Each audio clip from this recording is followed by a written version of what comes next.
अस्सलाम वालेकुम दोस्तों, मैं आपको परफेक्ट वेब सॉल्यूशंस की तरफ से लारावेल 6 और व्यू जेएस की इस वीडियो ट्यूटोरियल सीरीज़ के पार्ट 22 में खुशामदीद कहता हूं। दोस्तों, मेरा नाम इमरान कासिम है और आज के इस लारावेल 6 और व्यू जेएस के वीडियो ट्यूटोरियल में हम सर्वर साइड पैजिनेशन पर काम करेंगे। और इसके अलावा मैं जो हमारे एक सब्सक्राइबर ने हमें कोड शेयर किया था gist.github.com पर, उसका रिप्लाई भी कर दूंगा, क्योंकि उस पर मैंने लास्ट टाइम जो लाइव स्ट्रीम क्रिएट की थी वो प्रॉब्लमेटिक थी, वो सही तरीके से एग्जीक्यूट नहीं हो रही थी, तो मैंने वो रिमूव कर दी। तो आज की इस वीडियो ट्यूटोरियल में मैं दो काम करूंगा। एक आपको बताऊंगा कि सर्वर साइड पैजिनेशन किस तरीके से काम करेगी और क्यों हमें ज़रूरत है सर्वर साइड पैजिनेशन की। दूसरा, मैं अपने उस सब्सक्राइबर का आंसर भी करूंगा इस वीडियो ट्यूटोरियल में और एक्सप्लेन करूंगा कि क्या रीज़न थी कि उनका रिकॉर्ड जो है वो अपडेट नहीं हो रहा था, जबकि मेरा रिकॉर्ड जो है वो उसी कोड की मदद से अपडेट हो रहा था। इसके अलावा काफ़ी दूसरे यूज़र्स को भी आई थिंक ये इशू आया है, तो hopefully it will help them as well. तो बगैर कोई देर किए चलिए शुरू करते हैं इस वीडियो ट्यूटोरियल को। तो सबसे पहले मैं अपने उन सब्सक्राइबर का रिप्लाई कर देता हूं कि उन्होंने क्या इशू था। उनका अरुण कुमार नाम था, जिन्होंने हमें gist.github पर अपना कोड शेयर किया और मैंने वो चेक किया तो वो कोड सेम था जैसे कि मेरा कोड था। तो मैंने एक दफ़ा उसको एग्जीक्यूट किया अपने इसमें कंप्यूटर पे, तो it works fine without any issue. तो मैं समझा शायद उनको कुछ मिस्टेक हो रही है। मैंने 2-3 दफ़ा जब रिपीटेडली उसको ट्राई किया, फिर मुझे समझ आई कि बेसिकली हो क्या रहा है। चलिए पहले मैं आपको प्रैक्टिकली एक्सप्लेन करता हूँ कि हो क्या रहा है। यहाँ पर सबलाइम टेक्स्ट में हमारे पास एक क्लोज का मेथड है जो कि 300 मिली सेकेंड्स, जो कि लेस देन 3 सेकेंड्स है, 0.3 सेकेंड कह सकते हैं, इतना वेट करता है to close the dialog box जब आप सेव के मेथड पर क्लिक करते हैं। मतलब जैसे ही आप एडिट वाला बॉक्स ओपन करके सेव के मेथड को क्लिक करते हैं तो इट टेक्स 300 सेकेंड्स to not only close this dialog box, ये आल्सो जो एडिटेड इंडेक्स की वैल्यू है वो -1 कर देते हैं साथ ही। तो आपको पता होना चाहिए कि सिंगल पेज एप्लीकेशंस में जब भी हम किसी प्रॉपर्टी को अपडेट करते हैं तो वो डोम में उसी वक्त अपडेट होती है, मतलब उसी वक्त अपडेट हो जाती है। तो अब सीन यूँ हुआ कि जैसे ही उन यूज़र ने सेव पे क्लिक किया, ये कोड एग्जीक्यूट हुआ, तो इससे पहले कि ये एक्सियोस की रिक्वेस्ट सेंड होती, एडिटेड इंडेक्स यहाँ पर वो -1 था, मतलब ग्रेटर देन -1 था। तो इट वर्क्स और एडिट वाली वो कोड में आ गया। लेकिन इस एक्सियोस को एग्जीक्यूट करने से पहले, मतलब इसको जब उसने एग्जीक्यूट किया, एग्जीक्यूट करने के बाद रिकॉर्ड को अपडेट किया सर्वर पे, रिकॉर्ड को अपडेट करने के बाद जब असाइन करने की बारी आई, तो यहाँ पर हम दिस डॉट एडिटेड इंडेक्स जो यूज़ कर रहे हैं ये वापस इतनी देर में -1 हो चुका था, क्योंकि 300 मिली सेकेंड्स का टाइम ख़त्म हो चुका था। आपके सर्वर का जो रिस्पॉन्स टाइम था वो मोर देन 300 मिली सेकेंड था, जिसकी वजह से आपका रिकॉर्ड अपडेट तो हो जाता है डेटाबेस में, लेकिन वो फ्रंट एंड में शो नहीं हो रहा था। तो इसकी दो पॉसिबल सोल्यूशन है, या तो आप इस टाइम को इंक्रीज़ कर दें, विच आई डोंट रिकमेंड, और या फिर आप ये कर सकते हैं कि ये जो दिस डॉट क्लोज मेथड है, इस मेथड को आप यहाँ पर देन के अंदर ऐड कर दें। मतलब दिस डॉट क्लोज को जब डाटा रिकॉर्ड में ये वाला ऑब्जेक्ट असाइन हो जाए, इसके बाद यहाँ पर आप दिस डॉट क्लोज कर दें। लेकिन फिर आपको दो जगह पे लिखना पड़ेगा, क्योंकि यहाँ से तो हमने इसको ख़त्म कर देना है। तो इसके अलावा हमें फिर यहाँ पर भी पुश करने के बाद दिस डॉट क्लोज कर दो। तो यहाँ पर अब हम इसको नहीं लिखेंगे। तो इस तरीके से क्या होगा कि हमारा जो क्लोज का मेथड है वो उसी वक्त एग्जीक्यूट होगा जब हमारी डन की रिक्वेस्ट फुलफ़िल हो जाएगी, और उसके बाद हमारा जो रिकॉर्ड सक्सेसफुली अपडेट हो जाएगा। फिर स्नैक बार शो हो जाएगी, उसके बाद ऑब्जेक्ट डॉट असाइन को वो रोल असाइन कर देगा और दिस डॉट क्लोज उसके बाद एग्जीक्यूट होगा। अब इसमें एक दूसरा ड्रॉबैक ये है कि जब अगर कोई एरर आएगा, मतलब आप कोई वैल्यू ऐसी इंटर करते हैं जो कि एडिट नहीं हो पा रही, तो वो कैच की सूरत में हमें एरर तो शो करेगा, लेकिन हमारा जो डायलॉग बॉक्स है वो क्लोज नहीं होगा, which is I think preferably fine. हमारा डायलॉग बॉक्स क्लोज नहीं होना चाहिए उस सूरत में। अब प्रीवियसली ये हो रहा था कि इधर हमारे कोई एरर हो या ना हो, वो क्लोज तो हो जाता था डायलॉग बॉक्स, लेकिन चूंकि रिक्वेस्ट एक्सियोस का रिस्पॉन्स 300 मिली सेकेंड से ज़्यादा था, तो इस वजह से वो दिस डॉट एडिटेड इंडेक्स को -1 कर देता था। तो यहाँ पर वो दिस डॉट एडिटेड इंडेक्स जो है वो -1 होता था। तो -1 का तो उसको मिलते ही नहीं था रिकॉर्ड, तो वो शो कैसे करता, उसको अपडेट कैसे करता। तो ये इसकी सलूशन है कि आप इसको सेव के मेथड में देन के बाद क्लोज कर दें। एक तो ये पॉसिबल सलूशन होगी कंप्लीट। दूसरा ये है कि अगर आप दिस डॉट क्लोज को इधर नहीं रखना चाह रहे, मैं इसको वापस ले आता हूँ इधर ही, तो ऐसी सूरत में आप क्या करोगे? ऐसी सूरत में फिर आपको यहाँ पर इंडेक्स लेना पड़ेगा।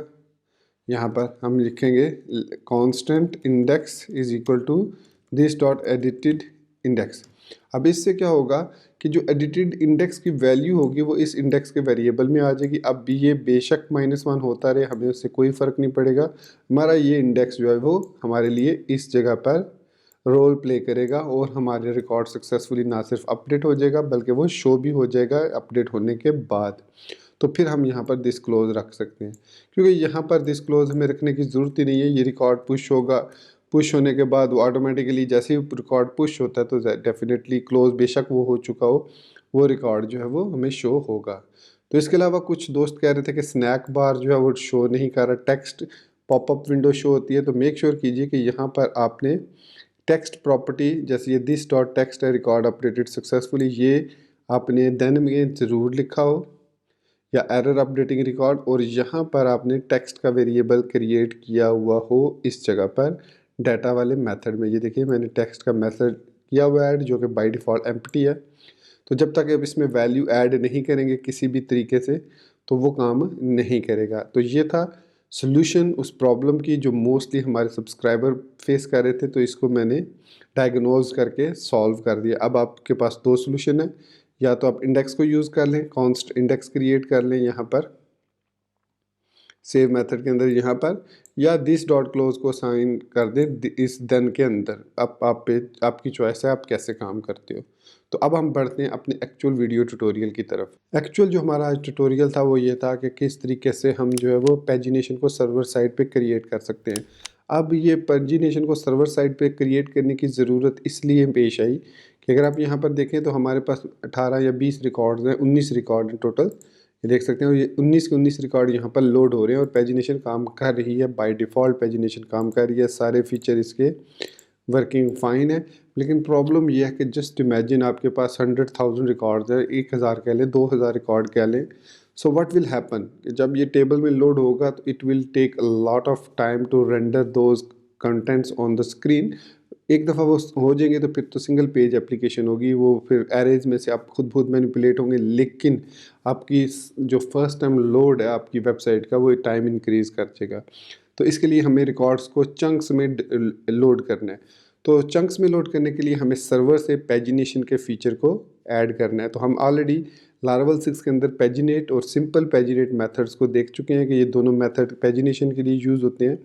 और जब हम इन मेथड्स को as a JSON response return करते हैं तो ये हमें कुछ फील्ड्स रिटर्न करता है, जो कि यहाँ पर आप लारावल की वेबसाइट पर देख सकते हैं कि ये कुछ इस तरीके से जेसन में हमें फील्ड्स को रिटर्न करता है। ठीक है, ये हमारे पास कौन सा है, पैजिनेट का मेथड। इस तरीके से जब हम सिंपल पैजिनेट करते हैं तो उसमें भी हमारे पास यहाँ पर डाटा के अंदर एरे ऑब्जेक्ट की सूरत में रिकॉर्ड आता है। जो नॉर्मली ऑल मेथड में हमारे पास रिकॉर्ड उस वेरिएबल में आता है जो यहाँ पर हमने रोल कंट्रोलर के अंदर रोल्स का वेरिएबल यूज़ किया है। लेकिन पैजिनेट जब करते हैं तो पैजिनेशन में डाटा के एक की में हमारा सारा रिकॉर्ड आता है। तो ये दो चेंजेस हैं जो हमने इम्प्लीमेंट करने हैं। इसके अलावा हमें टोटल रिकॉर्ड पर पेज कितने हैं, करंट पेज कौन सा है, लास्ट पेज कौन सा है, first page URL, last page URL, next page URL, और ये सारी चीज़ें हमें मिल जाती हैं। इसके अलावा हमें इसका पाथ भी मिल जाता है। तो इनको तो हमने यूज़ नहीं करना है, ये जो 5 एक की वैल्यूज़ हैं।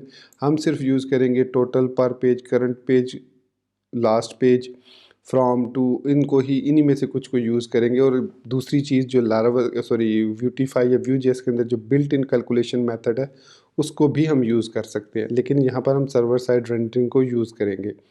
तो इसके लिए स्टेप 1 में हमें सबसे पहले क्या करना है, हम ये चाहते हैं कि ये जो रिकॉर्ड है जो हमारे पास, इसमें ये ऑल का मेथड एक तो हम ख़त्म करना चाह रहे हैं, क्योंकि ऑल का मतलब है कि थाउजेंड्स ऑफ रिकॉर्ड्स। तो हम इसमें 5, 10 और 15 को ही सिर्फ रखना चाह रहे हैं मैक्सिमम। आप अगर 20, 25, 30 भी ऐड करना चाहें तो कर सकते हैं।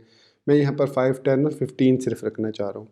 तो इसके लिए अगर मैं ब्यूटीफाई में आता हूँ तो हमारे पास है आइटम्स डैश पर dash, sorry not this one, हमारे पास यहाँ पर वी डाटा फुटर के अंदर है ये आइटम्स डैश पर डैश पेज डैश ऑप्शंस। तो इसको मैं कॉपी करूँगा और यहाँ पर मैं ऊपर आ जाता हूँ और यहाँ पर हमारे पास एक प्रॉपर्टी है, इसके अंदर फुटर डैश प्रॉप्स। ये हमारे पास फुटर प्रॉप्स को हैंडल करने के लिए प्रॉपर्टी है। इसके अंदर हम ऑब्जेक्ट पास करेंगे। अब अगर आपके पास ऑब्जेक्ट जो है, क्योंकि हमने यहाँ पर जेसन नोटेशन में लिखना है, तो ऑब्जेक्ट के अगर डैशेस हैं तो आप उसको सिंगल कोट में लिखेंगे या डबल कोट्स में, इस तरीके से। या फिर आप इसको इस तरीके से भी लिख सकते हैं, आइटम्स पर पेज ऑप्शंस, कुछ इस तरीके से भी आप लिखना चाहें तो लिख सकते हैं। और फिर आप यहाँ पर एरेज देंगे, तो 5, 10, 15 मैं इसको दे देता हूँ। अब यहाँ पर मैंने कॉलन इसलिए लिखा है क्योंकि अगर मैं कॉलन नहीं लिखूँगा तो इट मीन ये वी बाइंड, बेसिकली कॉलन का मतलब वी बाइंड है, ये वी बाइंड है। तो वी बाइंड को शॉर्ट फॉर्म में हम कॉलन के साथ रोटेट करते हैं। तो इसका फ़ायदा हमें ये होगा कि फिर ये ऑब्जेक्ट एज एन ऑब्जेक्ट पास होगा, अदरवाइज ये इसको एज अ स्ट्रिंग रीड करेगा। तो ये कॉलन आपने लाजमी डाल देना। अब पहली जो पेजिनेशन में हमने आइटम्स पर पेज ऑप्शन को सेट कर लिया 5, 10 एंड 15, मैं इसको सेव करता हूँ। तो हमारा जब पेज रीलोड होगा, कंपाइल होने के बाद ऑटो रीलोड होगा, ये देखिए ऑटोमेटिक रीलोड हुआ। अब मैं जब यहाँ पर रोज़ पर पेज देखूँगा तो देखिए सिर्फ 5, 10 और 15 है। अब मैं डिफ़ॉल्ट इसको 5 करना चाह रहा हूँ कि जो स्टार्टिंग पे हो वो 5 हो। तो इसके लिए अगर हम यहाँ पर देखें, वापस आते हैं, तो इसमें आइटम्स पर पेज हमारे पास जो प्रॉपर्टी है वो इसमें हमारे पास वी डाटा टेबल में होगी। सो आइटम्स पर पेज यहाँ पर ही आई थिंक FGHI में होगी। आइटम्स पर page default is 10। So items पर पेज को मैं यहाँ से कॉपी करूँगा और यहाँ पे इसको, क्योंकि ये अब आइटम्स हैं, और आइटम्स पर पेज में कर देता हूँ 5। इसको सेव करते हैं। अब यहाँ पर भी मैंने इसीलिए वी बाइंड का मेथड यूज़ किया, कॉलन। तो अब आप देखेंगे कि बाय डिफ़ॉल्ट ये हमारे पास देखिए 5 रिकॉर्ड्स आ रहे हैं। ओके हो गया। तो ये अब 5 रिकॉर्ड बाय डिफ़ॉल्ट है। हाँ, आप यहाँ से चेंज कर सकते हैं, रिकॉर्ड को 15 कर सकते हैं, तो it will work just fine. एक तो ये चीज़ हो गई। तो अब हमने सक्सेसफुली अपने इस एप्लीकेशन पर ये इम्प्लीमेंट कर दिया है कि रोल्स के साथ डाटा, उसके बाद उसको हमने लिमिट कर दिया फुटर प्रॉप्स में। अब हमने डाटा लेना है पैजिनेशन के थ्रू। तो पैजिनेशन के थ्रू किस तरीके से रिकॉर्ड लेना है और उसको कैसे इम्प्लीमेंट करना है, तो इसके लिए हमें यहाँ पर क्या करना होगा, सबसे पहले कि ये जो हमने मेथड लिखा है यहाँ पर इनसाइड ओवर इनिशियलाइज में हमने एक्सयूएस को कॉल किया, ये वाला, ये जो मेथड हमने लिखा है ये एक्सयूएस को, इसको हमने यहाँ से ख़त्म करना है। यहाँ पर अब हम इसको यूज़ नहीं करेंगे, बल्कि ये इनिशियलाइज में एक्सयूएस को सेटअप ज़रूर करेंगे, इंटरसेप्ट ज़रूर करेंगे, ताकि हम लोडिंग को फॉल्स कर सकें, लोडिंग को ट्रू कर सकें और लोडिंग को फॉल्स कर सकें। तो इसके लिए हम मेथड्स के अंदर एक न्यू मेथड बनाएंगे पैजिनेट, और उसको एक इवेंट पास कर देंगे, करंट इवेंट, $साइन इवेंट कर सकते हैं आप, जो भी करना चाहें, नेम देना चाहें दे सकते हैं। सो इसके अंदर मैं इसको एग्जीक्यूट करूँगा। अब ये ऑटोमेटिकली पैजिनेशन क्योंकि हमने इनेबल की हुई है, तो ये पैजिनेशन पे खुद बहुत ही रिकॉर्ड ये एग्जीक्यूट होगा। सो यहाँ पर अब आप देख सकते हैं कि हमारे पास रिकॉर्ड यहाँ पर शो नहीं हो रहा, लेकिन सर्वर से रिकॉर्ड जो है वो हमारा रिटर्न हो रहा है। तो इसके लिए हम क्या करेंगे, अब इस पैजिनेट मेथड को हमने यूज़ करना है। तो इसके लिए हमारे पास एक इवेंट है यहाँ पर डाटा टेबल का @pagination इज़ इक्वल टू पैजिनेट। अब ये पैजिनेट मेथड को कॉल करेगा ऑटोमेटिकली, और जैसे ही पैजिनेट मेथड कॉल होगा उसकी डिफ़ॉल्ट वैल्यूज़ के अगेंस्ट हमारे पास दोबारा से देखिए वही रिकॉर्ड आ गया। अब ये वही फंक्शनैलिटी दोबारा परफॉर्म हो रही है जो इससे पहले हम कर रहे थे। हमारा रिकॉर्ड जो है वो सिंगल पेज पे बिल्कुल परफेक्टली काम कर रहा है। तो अब ये हमारी पैजिनेशन, यहाँ पर पैजिनेशन मेथड के थ्रू हमने इस मेथड को एग्जीक्यूट कर लिया। अब जब भी पैजिनेशन चेंज होगी तो ये पैजिनेशन मेथड ऑटोमेटिकली, ये पैजिनेशन मेथड जो हमने अभी क्रिएट किया है पैजिनेट वाला मेथड, ये ऑटोमेटिकली एग्जीक्यूट होगा। तो अब हम देखेंगे नेक्स्ट वीडियो ट्यूटोरियल में कि सर्वर साइड पर हम किस तरीके से इसको यूटिलाइज़ कर सकते हैं, और इसमें कुछ जो हमने ये एम्प्टी ऑब्जेक्ट पास किया, इस ऑब्जेक्ट के थ्रू पर पेज वैल्यूज़ कैसे पास कर सकते हैं, वो नेक्स्ट वीडियो ट्यूटोरियल में हम देखते हैं। तो मिलते हैं नेक्स्ट वीडियो ट्यूटोरियल में। Till then take care, good bye and अल्लाह हाफिज़।